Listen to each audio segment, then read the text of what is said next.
36 of this country's national athletes have seen their hard work and preparation go up in smoke. This after both the men's and women's hockey teams failed to gain vital government support to facilitate their appearances at the Pan American Hockey Cups. More in this story from Jovan Ravello.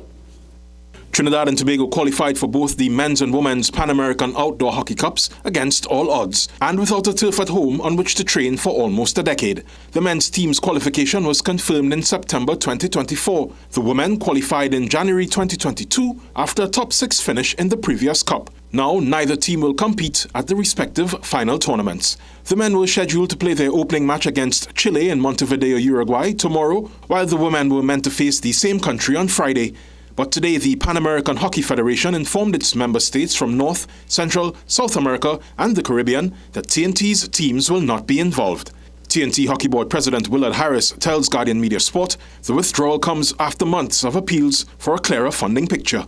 We put in our final estimate in April, right? And this is before the general elections, or just around that time.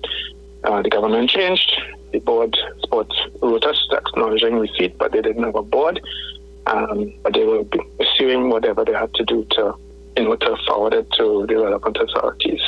Harris notes that the tournaments serve as the region's World Cup qualifier, but says rather than getting a shot at taking TNT hockey to the world stage again, the board is now faced with fines and penalties.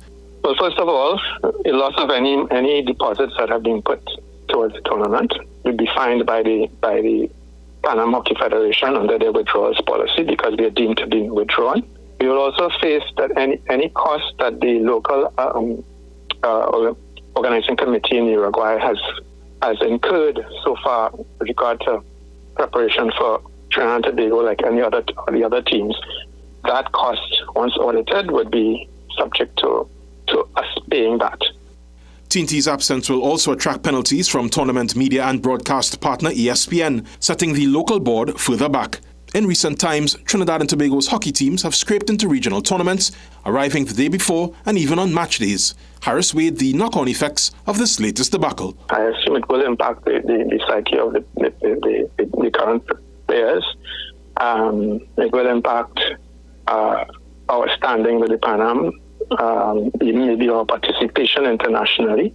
In a letter to the editor set to be published in tomorrow's Guardian, one parent says the blow has reverberated throughout the team's ranks. He says on top of equipment expenses and a 7-day training schedule, the players have made significant sacrifices and are collectively crestfallen. Repeated calls and messages to Minister of Sport Philip Watt's mobile phone for comment bore no fruit. Jovan Ravello, CNC3 Sport.